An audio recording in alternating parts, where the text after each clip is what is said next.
we've looked at what happens to people who sleep versus people who don't sleep. What is the benefit cognitively and physically? You are more likely to not get injured. You are more likely to finish the race. You will move faster. So when we have people that come to us and say, I don't want to sleep, I haven't got time, by the time they are so tired that they could benefit from that sleep, they're walking so slowly that it's probably going to take them about 15 minutes to walk 1 kilometer. So really sleeping 15 minutes, you're only missing out on 1 kilometer, and you will move faster. We have all the data. You will move faster, you will be safer, and you'll get a little bit more pleasure. You're listening to Endurance Unlimited, a TrainingPeaks podcast for athletes and coaches, no matter what you're training for.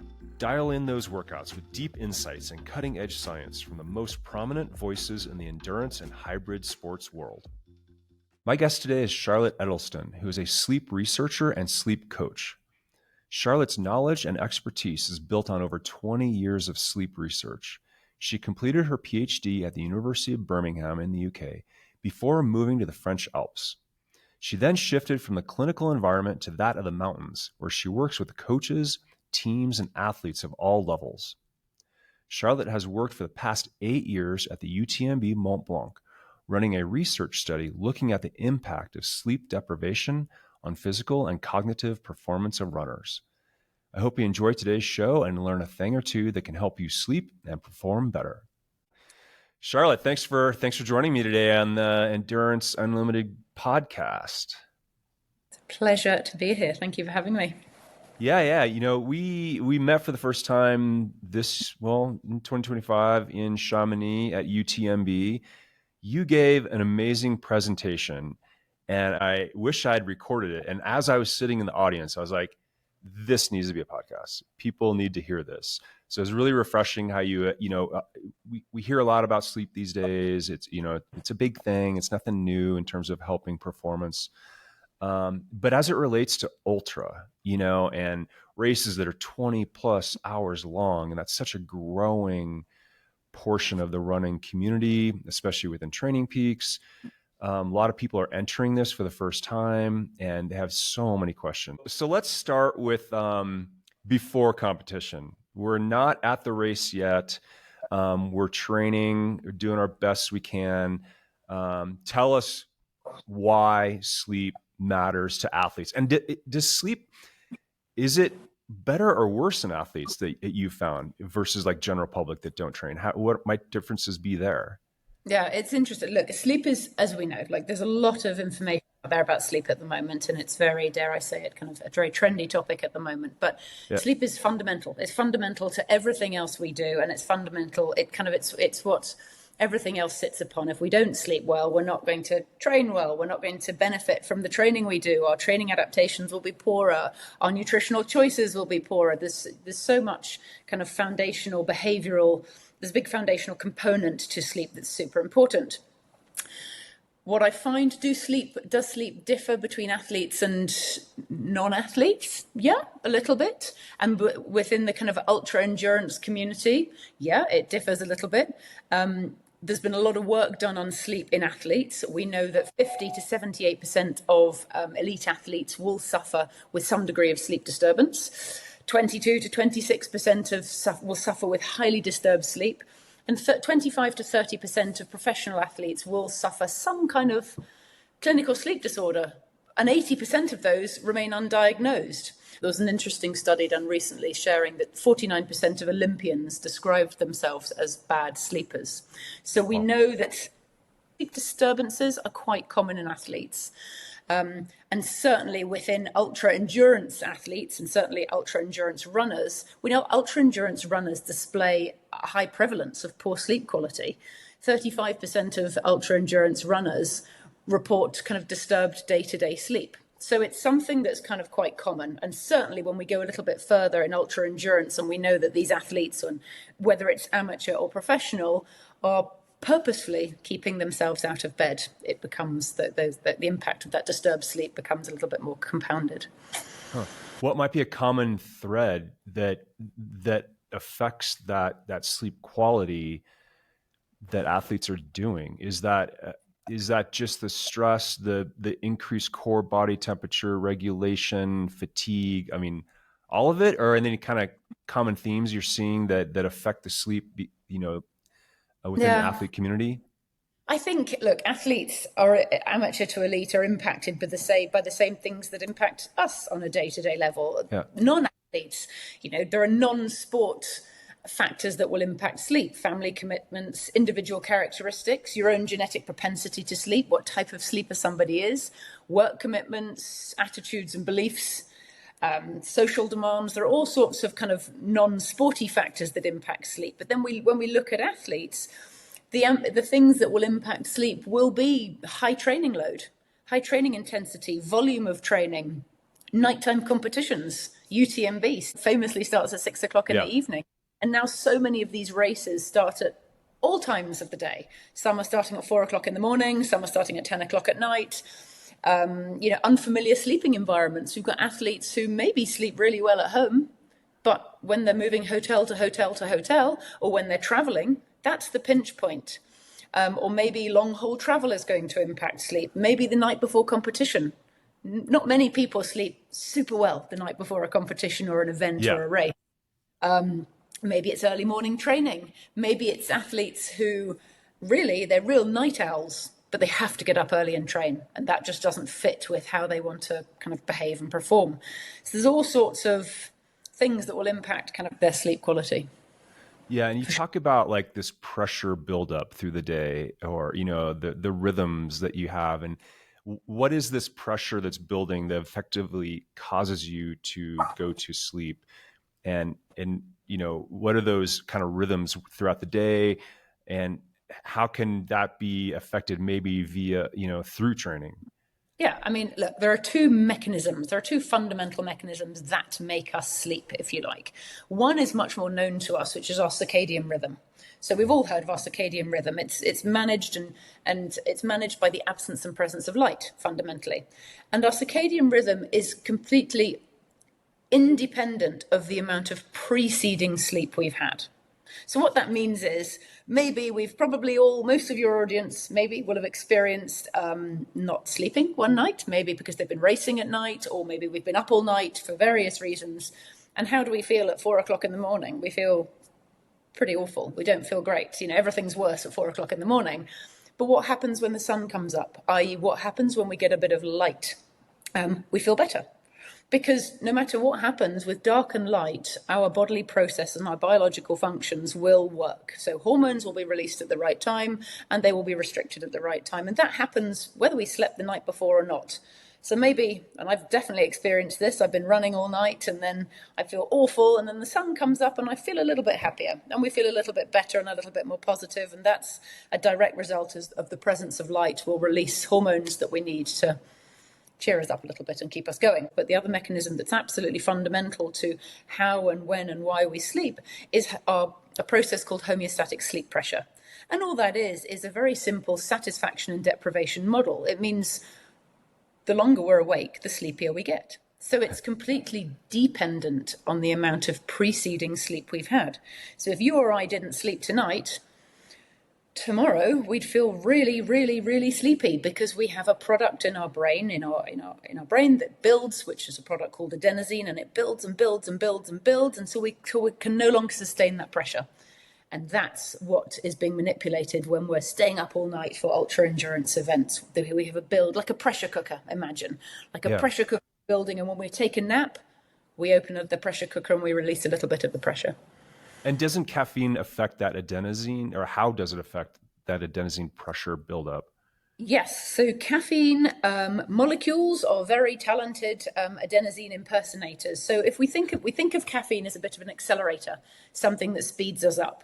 But if we imagine our adenosine building throughout the day, caffeine will come along and block that build-up. So it won't stop the build of adenosine, but it will mean that the adenosine will keep building, but it won't be sitting in the receptors. So it will delay the feeling of sleepiness and keep us feeling alert for a little bit longer. But what happens when that caffeine wears away is that we get an overpowering sleepy feeling, and that's typically when someone will need some more caffeine because they'll feel very, very tired as the caffeine wears away, and then we'll need more caffeine to kind of keep that wave of adenosine or sleepiness at bay. All right. Now hold that thought, because I want to come back to supplements and et cetera, during the race as well as leading up to the race. But first of all, obviously wearables are a big thing now. We all have these rings and these, bands, and they're built into Polar and Garmin and everything else. So we all sort of, whether we like it or not, we're capturing data somehow, it tends to be. So what about the quality of that data? What can we rely upon? What should we ignore? What's accurate? What isn't accurate in terms of these devices that are tracking our sleep stages, hours of sleep, et cetera? Yes, wearables and nearables have become a big part of my work, for sure. Yeah. Everybody is wearing, everybody is tracking. What I would say is your subjective experience of your sleep is much more important to me than what your objective data says. The objective data is absolutely useful and has a place. And most people are using a Whoop, an Aura, a Garmin, all these different devices for tracking sleep. What they're good at is tracking change. We can see change. We can see when things are disrupting sleep. What I would say is don't pay too much attention to them. Certainly, I would say the staging of sleep we're not there yet with the data. The only way we can accurately stage sleep, i.e. get accurate levels of stage 1, 2, 3 deep sleep, is by using EEG. So tracking the electric signals in your brain. And these devices can't do that. We have to bear in mind these devices are movement sensors. They're triaxial accelerometers that will, combined with your heart rate data, will give a good guesstimate and a very educated guesstimate as to what you're doing. But I would say perhaps don't worry too much about the stages of sleep. Total sleep time is not too bad. But I think, if you tell me that you feel like you've slept night, you feel refreshed in the morning, you have energy and you're motivated to train and do everything you need to do in the day, you're not falling asleep in your dinner at 6:00 in the evening, then I would say you're probably doing a good job. So just use them with caution, but they absolutely have a time and place. Well, I mean, certainly you've probably seen that it causes anxiety as well in some people, like tracking the amount of athletes I have that I would say to them, how do you sleep? Yeah. And they say, hang on a minute. And we'll pull up their phone. And I'll say, no. Just tell me, how did you sleep? And so many people will say to me, but my watch says, or my phone says that I didn't sleep. But I say, but did you? And if you did, then you did. So don't, use with caution. Yeah. And with your coaching with individuals, and as you've seen improvements in their sleep quality or length of sleep, are you seeing direct benefits in terms of affecting HRV at all? Do you track that? Yeah, absolutely. It's something I definitely look at, is HRV. I mean, that's probably one of the more interesting factors when we're looking at tracking sleep. I'd certainly, if somebody wants to use a device, because we can track sleep subjectively, objectively. Yeah. I have athletes that will want to use professional and amateur that will want to use devices. Some don't want to see the data. Some are very happy with how they're sleeping.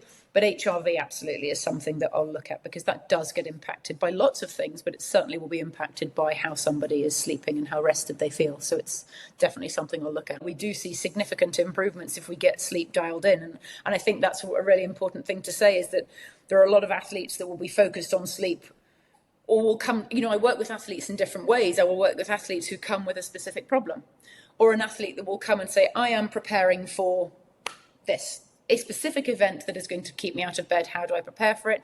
Or I work with athletes that are doing a good job, because most athletes know that sleep is important and they are good at it. They're good at sleeping, but how do we optimize it? And where do we find the marginal gains? And how can we make good sleep better? I never say perfect, because it'll maybe never be perfect, certainly around competition, but it can be better and we can optimize it. So when we're looking at using HRV, kind of metrics like HRV, certainly I'll look at what are the gains we're getting, but also I'm looking at everything else that impacts sleep. So when I'm working with my athletes, I'm working with the nutritionist, the psychologist, the doctors, the trainers, the coaches, everybody, because everything impacts sleep, and all of that in turn will impact HRV. Yeah, sticking with HRV, Obviously, alcohol affects it. I mean, that's kind of goes without saying. Pretty much right. But then when we start incorporating altitude camps and going to altitude to do specific camps, that certainly has to affect sleep. And how might you account for that, or what tips would you work with athlete in terms of when they get to camp? And I assume that's going to affect their sleep in some regard. So how might we offset those effects? Yeah, certainly. So there's lots of different ways. Again, we've spoken about wearables and nearables that we're looking to assess sleep, but I'm interested in individual sleep quality when they get to altitude. We know that over 2,500 meters, 100% of people will have some degree of sleep apnea related to high altitude. What I'm interested in is how much are people impacted by altitude and how much it is impacting their sleep quality. So one of the things I will often do is use pulse oximetry to look at people's sleep, their quality of sleep. So certainly we'll use their devices that they're using, but certainly I would go one step further and look at what impact is this the kind of change in oxygen level having, and are you susceptible? Is somebody experiencing a level of sleep apnea that would account and would explain their sleep disruptions? Because most people, when they say they're above 2,500 meters, will say, even most people above 2,000 meters will say the first couple of nights, it's fragmented, it's disrupted. It was disrupted night's sleep, but they don't really know how to pinpoint why. And so that's why it's important to go a little bit deeper and look at kind of oxygen levels and is there any kind of apnea interference there. Would you just ask them to focus more on sleep hygiene and the things that they're practicing at home at a lower altitude, or are there additional interventions to try and help them sleep at altitude? I think it depends on the severity. I think we expect a certain degree of sleep disruption at altitude, but what I'm then looking at is how much does that then impact whatever training these athletes are doing at altitude. If I have, there's always a balance between, if your sleep quality is so poor, then you're less likely to get great physical adaptation. When are we getting the physical adaptation to all the wonderful training we're doing? Well, a lot of that adaptation is happening during sleep, and if sleep is severely impacted, maybe we look at sending that athlete lower. Maybe we look at changing altitude. Maybe we look at changing the amount of time someone is spending at altitude camp. But I think it's very personal to the athlete, the training, the load, the volume, the severity of the disruption they're experiencing, and how they subjectively feel at altitude as well. Yeah. Well, we've talked about, objectively tracking sleep, which, is kind of gray. What about the subjective side, journaling? How might someone track that? When you start working with somebody, what are you asking them to provide you? And is this a daily kind of sleep journal? What are you asking them to record? I will ask athletes. Look, athletes want to work in lots of different ways. So I work however they want to work, but I will always fundamentally, when I'm looking at subjective data, look, there's batteries of questionnaires you can give around sleep. You can look at athlete morning eveningness questionnaires, the athlete sleep screening questionnaire, the athlete sleep behavior questionnaire, the Hooper index, which is a recovery. There are batteries of questionnaires, but we have to be very pragmatic that most athletes, whether amateur or professional, often have got a bit of data fatigue and often don't want to be recording more data. They don't want to be, unless there's a specific problem. So often I'll ask them to fill in a sleep diary or just explain to me what's happening and see if it kind of correlates. Sleep diaries are a great thing because then I can compare the subjective with the objective, and sometimes they marry up and sometimes they don't marry up, and that's often a nice way to start. But fundamentally what I'm looking at is subjectively quantity of sleep. Are you waking up during the night? Are you feeling refreshed and full of energy when you wake up? What's your quality like? How long does it take you to fall asleep? How long are you awake in the night? What's your sleep efficiency? How much time are you in bed versus how much time are you asleep? Is your sleep fragmented? Are you sleeping during your biological night? Is somebody falling asleep when they feel sleepy? Which sounds ridiculous, but we need to be sleepy to fall asleep. We don't need to just be fatigued and tired. We need to be sleepy. We need to have the right level of that sleep pressure.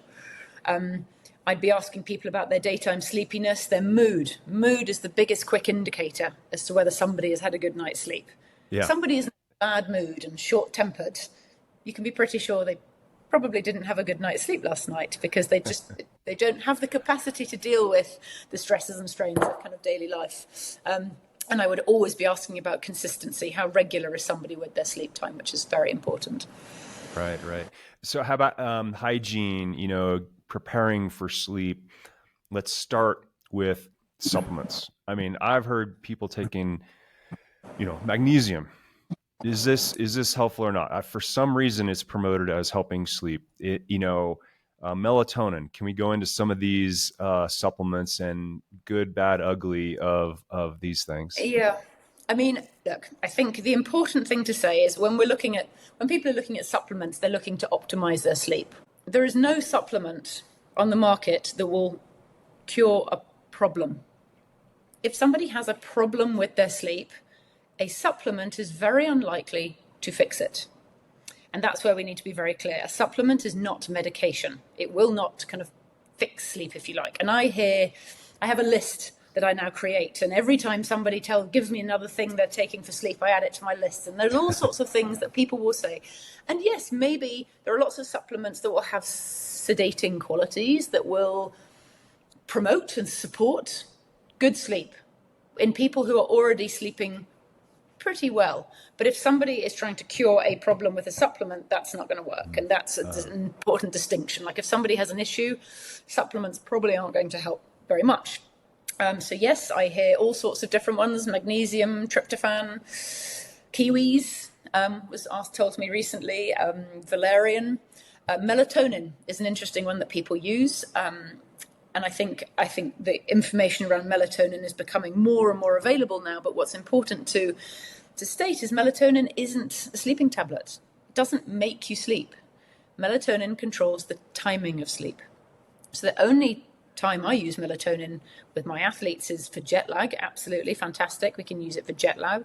If we've got somebody who has a real kind of phase delay disorder, if somebody who's really a night owl and maybe we want to bring them a little bit further forward, or vice versa, or if we're trying to shift timing of sleep, that's when we use melatonin.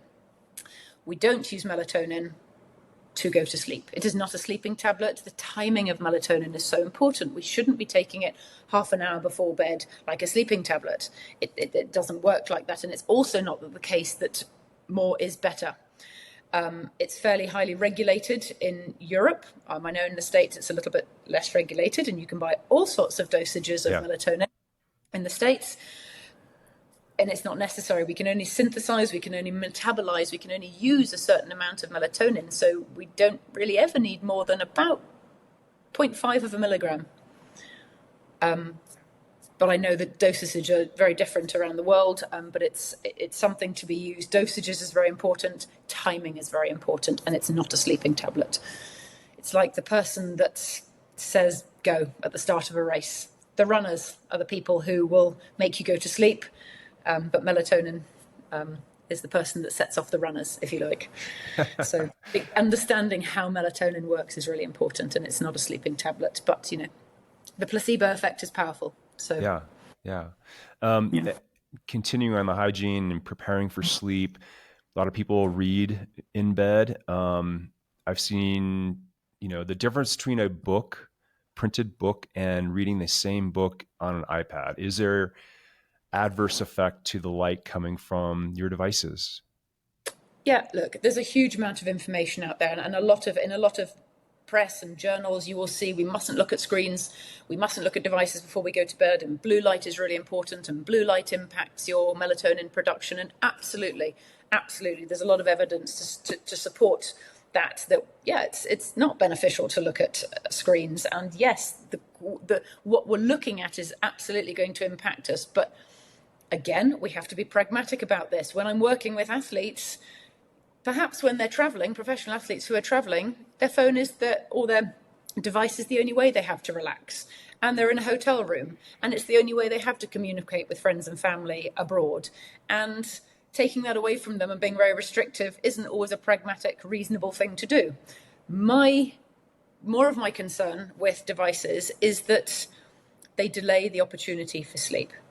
So most people, the problem will be that I'm just going to I'm just going to watch one episode. I'm just going to quickly do this.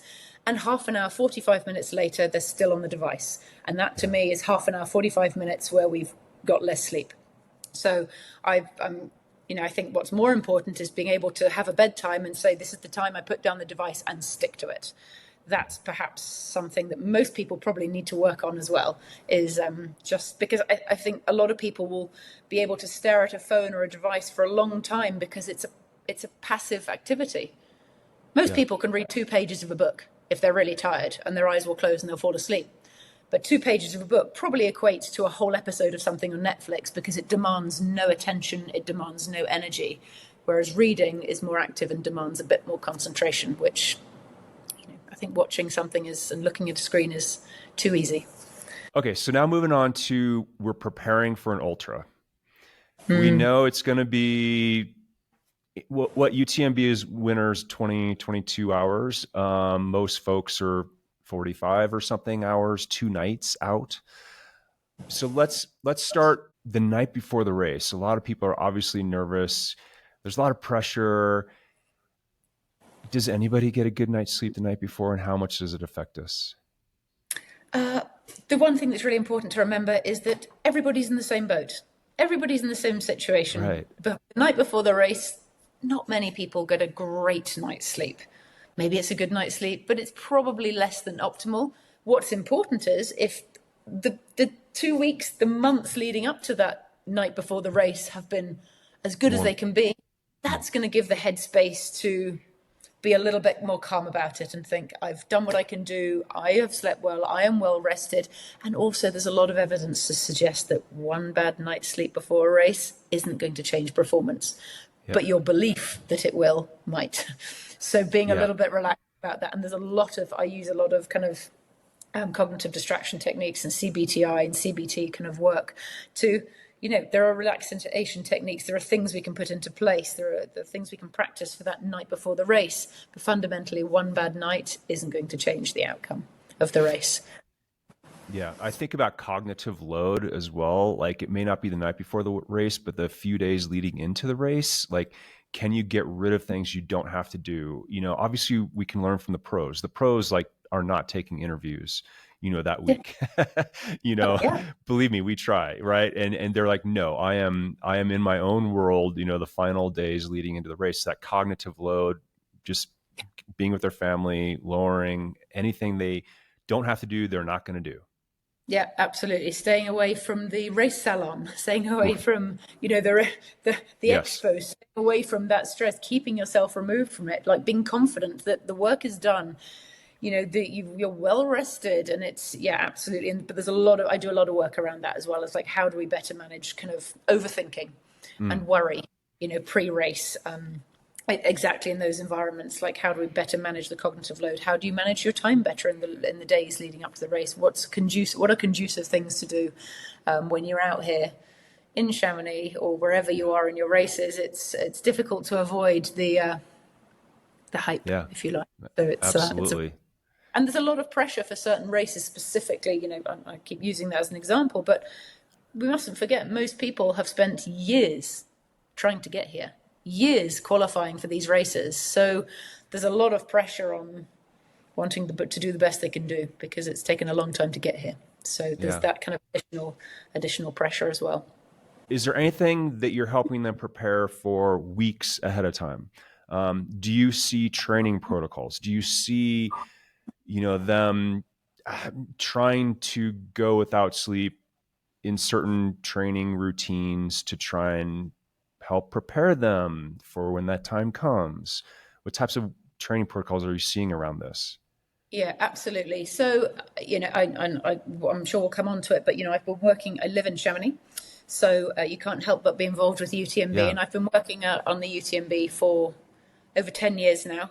I started running these long races, but have transitioned into... You have firsthand experience. Yeah, I have first-hand experience, which is how I ended up in this world. Is starting running years and years ago and experiencing this and becoming kind of really interested in and the impact of sleep deprivation on cognitive and physical performance. So yes, I started working at UTMB, and I would go, and part of our role there, and I work with my colleague Remy Hardiel, and a part of our role there is to go and talk to athletes and say, what's your sleep strategy? How are you preparing for this event that you're going to undertake? And most people will say to me, oh, I slept a bit longer the last few nights. You know, that will be the typical. And I'll say, what's your sleep strategy in the race? Oh, I'll just sleep when I'm tired. I'll see how I go. Or I don't need to sleep. I can do it without sleeping. So we see kind of all ends of the spectrum. But not many people will come with a kind of sleep strategy, and not many people will have kind of strategized in the weeks and months leading up to their event. What I emphasize with all these athletes, certainly ones preparing for an ultra endurance event like this, is do the basics and do them well and prepare. If your sleep is really good, or as good as it can be, or good enough, in the months leading up to an event like this, you're already doing a super good job of preparing yourself for the race. If you can arrive at the start line well rested, well recovered, you're ahead of the game. And that's already a huge thing. How can people prepare for it? Most people will say, I tried to sleep a bit more for the last week or the last few days. And we now know there's a growing body of evidence to support a technique called sleep extension, sleep banking. There's lots of different names for it, but a lot of the research is around kind of acute sleep extension. And sleep extension is just sleeping longer, trying to spend a bit more time in bed so you sleep a bit longer, so you're better rested before you turn up to an event. But what I typically find is most people will say to me, well, I tried that and I went to bed an hour earlier last night or in the past few nights, but it didn't work because, yeah, I mean, if I went to bed an hour early, if I got into bed an hour earlier than I normally did tonight, yeah, I probably wouldn't. I might sleep 10 or 15 minutes longer, but I wouldn't sleep an hour longer because that's not my rhythm and I'm not used to it. So the way I prepare many athletes will be using a kind of a more chronic sleep extension, and I'll look at what's their starting point. Maybe their starting point's really good and they're doing a pretty good job, so we don't need to extend sleep too much. But I have had some athletes, professional elite athletes, who their starting point was 6 hours a night, and then we can get them to 10 hours a night in the week before UTMB by using a kind of a sleep extension protocol, by stretching sleep slowly, because it can be a time-intensive process, but maybe not for everyone. It's very individual and it depends where somebody is starting from. But essentially, I would say to everybody is really look at what you're doing before the race and sleep well before the race. And then we move into how do we strategize in the race? And the research we've been doing for the past 10 years, 12 years now is quantifying what do people do in the race, how do people sleep, and how can people do better for their performance during races like this. Is there any way to practice that or to work it into training, the sleep deprivation, the nap protocols, or is that just like you need to race and experience it? You know, it's tough to work it into training. I think there's a bit of all of that. It's very difficult. And I have some athletes who will purposefully go out and every week, every month, will have nights out of bed or will spend a lot of time running through the night. And I think it depends on the situation. I have very mixed feelings about it. Generally, sometimes there's a purpose. If you're wrecking a route, absolutely. If you're wrecking a route, a section of a route, and you know you're going to be in that route at nighttime, yeah, I can absolutely see the value.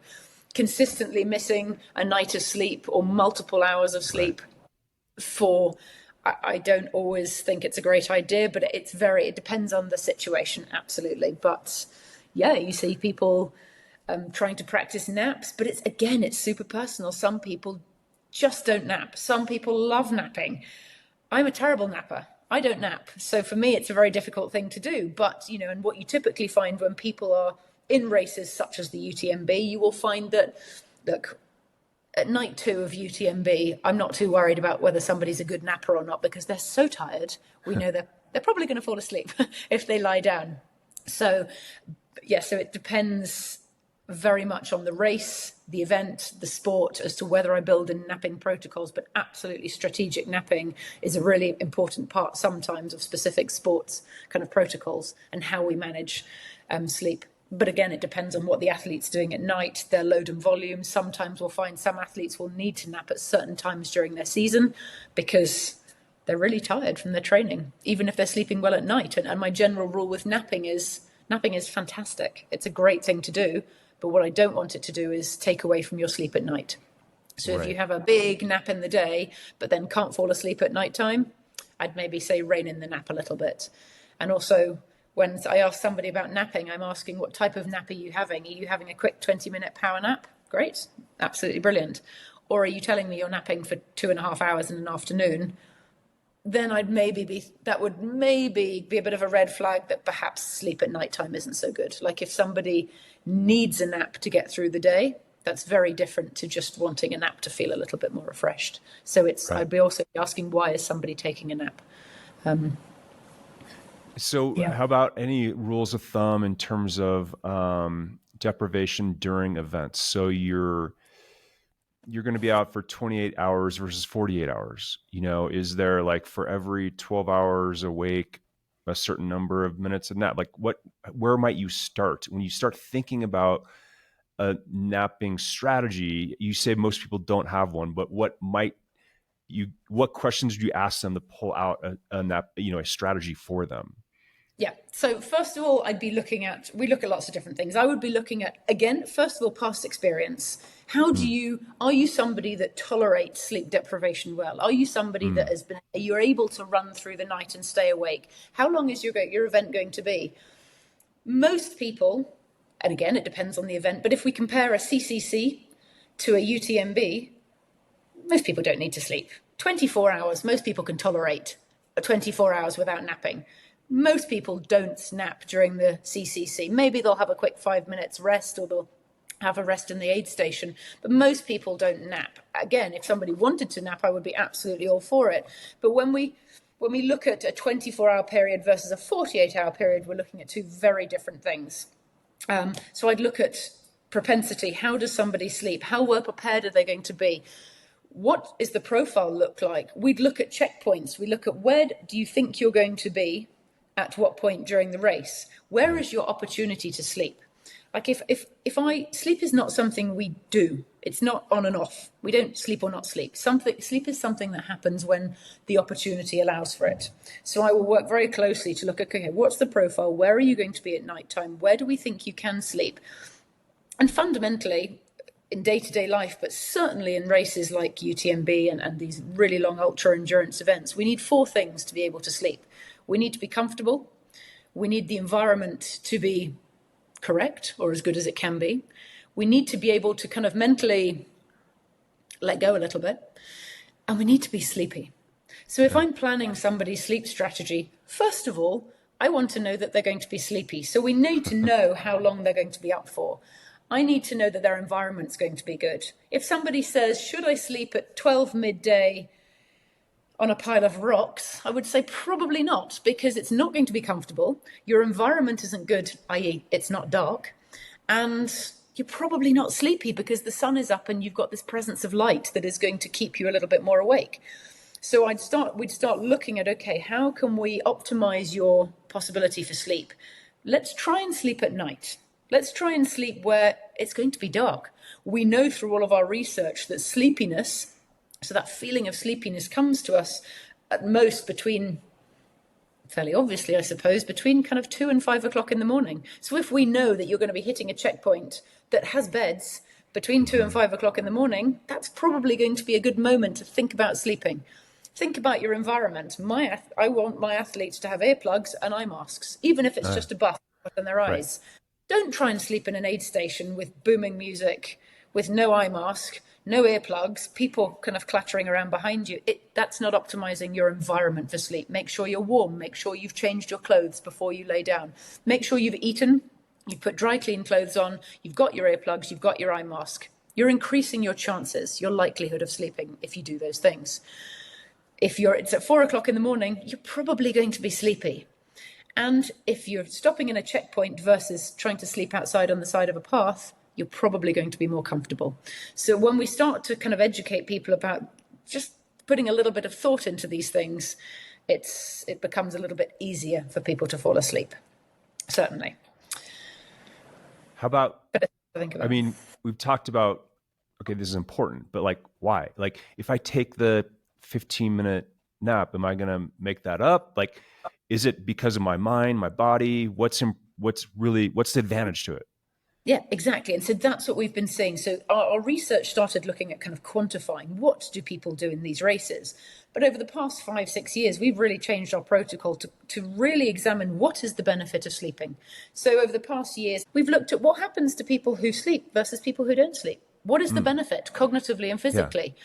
You are more likely to not get injured. You are more likely to finish the race. You will move faster. So when we have people that come to us and say, I don't want to sleep, I haven't got time. By the time they are so tired that they could benefit from that sleep, they're walking so slowly that it's probably going to take them about 15 minutes to walk 1 kilometer. So really sleeping 15 minutes, you're only missing out on 1 kilometer, and you will move faster. We have all the data. You will move faster, you will be safer, and you'll get a little bit more pleasure. We want these events to be pleasurable as well. And certainly if we are a little bit rested, and we're talking about, laying down for 20 minutes and getting 17 minutes sleep, you're safer, you're faster, and you're happier, and the mood's a little bit higher. So all those things make for a significantly better race for most people. Absolutely. Yeah, well, decision making, right? I mean, even though you're running or walking slow, as you say, you are making decisions about how much have I eaten, where am I going to eat next, do I have enough water on me, what's the temperature going to be 5 hours from now, do I need to get my poles out here, am I on a cliff, do I need to grab the rope? I mean, so it becomes binary. If you aren't making the right decisions, then you just DNF if you make the wrong decision.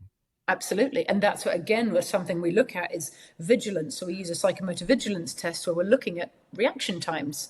How quickly, how are people reacting to the kind of stimulus we're giving them? And absolutely, that directly relates to decision-making, task prioritization, concentration, attention, all of those critical kind of cognitive processes that are so vital when we are so sleep deprived that these decisions can make the difference as to whether we DNF or not. They can make the decision as to whether we keep going, whether we can keep moving. The choice as to when to eat, how to eat, keep fueling for hydrating. Those who don't forget to hydrate because it's cold, and when it's cold, we don't tend to feel very thirsty, so they don't drink.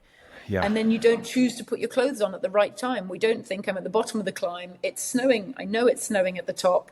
It's 2:00 in the morning. I should probably layer up before I get going. Because so these decisions are really critical. And a 17-minute sleep, a 15-minute sleep, maybe that will make the difference, and maybe it won't, but it's certainly not going to do any harm. And most people when we're talking about the people who sleep in UTMB, we're talking about the people who maybe it will make a difference. And it's something that this year we really looked closely at the protocol for UTMB, because I've been doing it for 10 years. Next year will be my 11th year working at the UTMB. And we follow 70 runners every year, and I see the same thing. And what really struck me over the past few years is that if we think about the advances and how trail running has changed in the past 10 years in terms of equipment, nutrition, training, everybody has a coach. Lots of them are using TrainingPeaks, which is great, but everybody has a coach now. But the abandon rate hasn't changed in 10 years. In 15 years, the abandon rate doesn't change every year. And that's curious to me, because I think if we think at all the different things that have happened, how the sport has changed, the abandon rate hasn't changed. The DNF rate hasn't changed. And what we look at is the majority of runners, and I have the stats and I can provide those, but not off the top of my head. But I think it's something like we have about 60%, roughly, between 65% of runners finish every year. And 75% of those are finishing in over 43 hours. Yeah. And that doesn't change year on year at all. And so there's something missing there for me. There is something that's missing. And so for this year was the first year that I really wanted to educate. I wanted to educate runners about fatigue management. How can you manage your own fatigue, both before the race, before you even arrive, and then what can you do during the race to increase your chances of finishing? And I find this, and year on year, I find there's a lot of worry, maybe associated with sleeping, with having a rest. There's a lot of people who are chasing the barriers, who are worried that if I sleep, I won't wake up again. If I sleep, I I won't wake up because I'm in pain. I won't have the motivation to keep going. I'm so slow that I haven't got time to sleep. Like, there's a lot of worry associated with it, but it's really like an education piece. And I see a lot of coaches. There are so many wonderful coaches, but there are some coaches that I see in the aid stations with runners sitting next to them with their, these people can barely talk. They're so tired. But I see coaches saying, come on, off we go. And I just think, my goodness, if they could appreciate how important maybe managing fatigue would be, then maybe they'd perform a little bit better and get a bit more pleasure and be a bit safer. So I ran a bit of a myself and my colleague Remy, we ran a bit of a fatigue management masterclass this year before UTMB 2025, and we had 30 runners come out to Chamonix and really experience a kind of a night out, and we did a simulation, and we provided a bit of an education session around that, and had some good results, but we're still crunching the data. But it was an interesting event. Well, when you say like anxiety around sleeping and not waking up again, meaning like you're going to sleep for the next 3 hours, or when you only meant to do a 10-minute nap. But if you have a crew member that you could rely upon, right, that could be like, okay, we're going to exit. You're going to go down the back alley. I mean, there's some nice alleys in some of those towns. Or a grassy knoll or something, and cover up in your emergency blanket.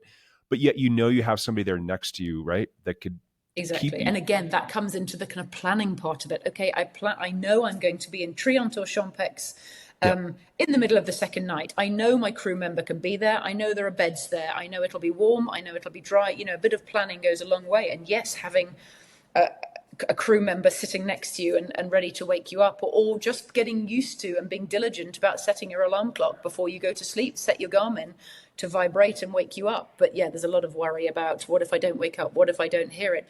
And certainly we see there are plenty of runners that come with no assistance. They're on their own, for 46 hours, and that is really tough. Mentally, morale-wise, and so they don't have anybody to do that for them, which is typically a lot of people who want to volunteer for our study, because we help them with that.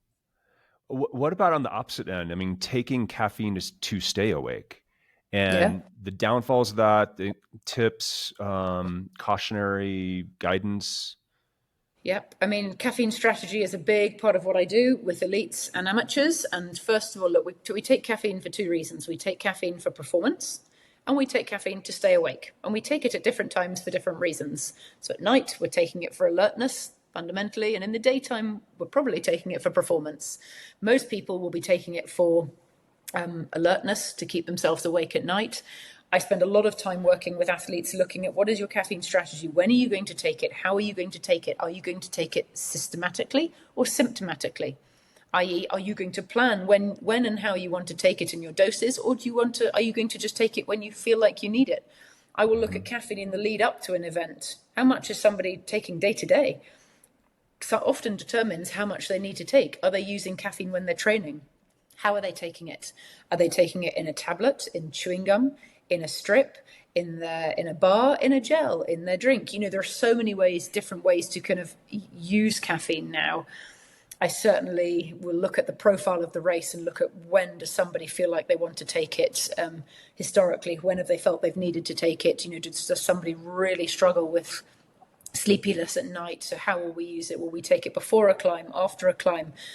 Typically, we'll want, if somebody's very fast downhill, we want to make sure that caffeine is kicking in as they're going downhill in the dark. So they've got a bit of alertness, and they're more vigilant around their running if they're running at pace. So it depends what somebody wants to use it for, but certainly caffeine strategy is really important, and people practicing their caffeine strategy is certainly interesting, and not just, I have had athletes that have approached me who will say, I just take 75 milligrams every hour. Like, I don't think, for 20 hours, for 30 hours, that's not maybe a good thing to be doing, because the highs are high, but the lows are low with caffeine. So it's important to manage caffeine. And then you have to coordinate that with your nap strategy. Yeah, often. I mean, you're not going to take caffeine 40 minutes before you plan to take the nap at the refuge. Exactly. But the caffeine nap is also a real thing. We'll have some athletes who want to use the caffeine nap, meaning I'm just going to lay down, I'm going to set my watch for 20 minutes, and I'm going to take a caffeine caffeine. So when I Yep. wake up, that caffeine Yep. is kicking into action, and that's a way of using it as well. Got it. Hmm. But again, yeah, absolutely. And look, we know that these races are long, and all the endurance events I work on, they're long, and we definitely have learned to expect the unexpected, and things go wrong, and you can have a plan, and often that plan goes out the window. So we need to be able to adapt. But having a bit of an idea of, okay, I think I'm probably going to try and sleep here. And if I know that, then yeah, I'm really sleepy going up this climb, but I know I really want to sleep in a couple of hours' time. So maybe I'll try and wait to take my caffeine till before I sleep or just after I wake up. So a little bit of thought goes a long way around a strategy. But again, we have to be prepared for the strategy to change. But yeah, right. How about hallucinations? Why do we hallucinate? How many hallucinate? What's the degree of hallucination? yeah. Is it a safety thing, or is it just a fun hallucination? Yeah, I don't want anybody to hallucinate. Hallucination is a sign of danger. Like, so for me, if somebody, and I know people love talking about their hallucinations, and it's a great source of amusement. And yeah, absolutely, we've heard some fantastic stories. But hallucinating is a sign that your brain is really running in zone 5. It's a bit of a sign of danger. It's your brain taking sleep. It's taking REM sleep when you're awake, because it's your brain saying, if you are not going to give me sleep, if you are not going to allow me to get that critical sleep that I need, I'm going to take it when you're awake, fundamentally. There's a bit more to it, but it's essentially kind of dreaming and when you're awake. And it's really a sign that you are absolutely at a critical level of sleep pressure, and you really do need to stop and sleep. So for me, it's a sign. I don't really ever want anybody to get to the point where they're hallucinating. Because for me, they've kind of pushed it a bit too far there. And I know sometimes it happens, but it's a sign that I'm hallucinating, either auditory or visual, but that really means I need to stop as soon as I can, because it's dangerous as well. Certainly when we're up in the mountains or in extreme environments, or even not in an extreme environment, you start hallucinating, you're much more likely to fall, trip, injure yourself, do something that you don't want to do. So not a good thing.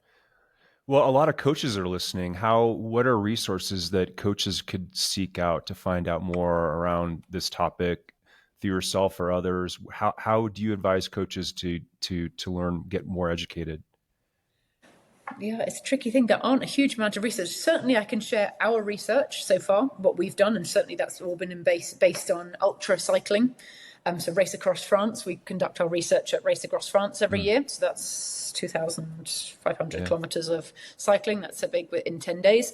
UTMB, I can certainly kind of give links to our peer-reviewed papers, and I can certainly share resources with you, maybe some websites that could be of interest, and kind of guidelines on how and when to kind of use caffeine or use sleep strategies. I can share papers on the use of sleep banking, sleep extension. How do you optimize someone's sleep before they're going into these events? And how can we look to optimize kind of sleep at altitude or sleep optimization kind of during an event as well? And what are the kind of critical signs for coaches? You know, if you have an athlete, and I see a lot of coaches now who are crewing their athletes, lots of these events, like what are the signs to look for if you are a coach and you've got an athlete in front of you? And I mean, I think it's, for most of us, there are probably fairly clear signs. If somebody's, you know, if they're looking at heart rate, if they're looking at temperature, if they're looking at just speech, if they're looking at concentration and attention, if they're looking at movement, have they got any foot drop? Are they fueling? Are they eating? Are they making the right decisions? There's lots of ways of kind of assessing that, but Yeah, and you have services that you offer yourself as well, right? Yeah, absolutely. I work with teams. I work with professional athletes, amateur athletes. I work with coaches. I work with anybody who's interested. And certainly, like I said, I work with athletes, individuals who have a specific problem or are preparing for something or just want to make sleep better and kind of, optimize what they're already doing really well. And so there's different kind of ways I approach it. But I think what's very interesting is when you start to kind of unpick how an athlete is sleeping, certainly you look for those pinch points. Most people do really well at home, but it's when I'm racing, it's the night before a race, it's when I'm at altitude, it's when I'm in hotels. Like, there are pinch points where we can start to optimize and look at how we can do better. And that's something that I can, certainly happy to help with anyone who wants help. for sure. Hey, thanks a lot, Charlotte. How can people find you, reach out to you? Yeah, I have they can go to my website. They can email me. I imagine you'll share that. My email address, my website is High Performance Sleep. And contact me via email through my website. And you're always looking for participants in your studies, so reach out for that. Or and if anyone is signed up this year, then you will be receiving an email from us for sure this year to participate in our study. So always looking for participants. Yeah, sure. We'll see you in Chamonix come late August. Again, always look forward to that. And thanks for all the great advice today, Charlotte. Absolutely. Pleasure. Thanks for listening to Endurance Unlimited. Be sure to like, subscribe, and follow us on your platform of choice to never miss new episodes. Also, be sure to leave a 5-star rating to let your coach and the algorithm know you're ready to dial in your training. Find more resources to help you take on your next challenge at TrainingPeaks.com or find us on social media at TrainingPeaks. Got questions? Leave a comment or send an email to podcast@TrainingPeaks.com. Good luck in whatever you're training for and trust the process to reach your potential.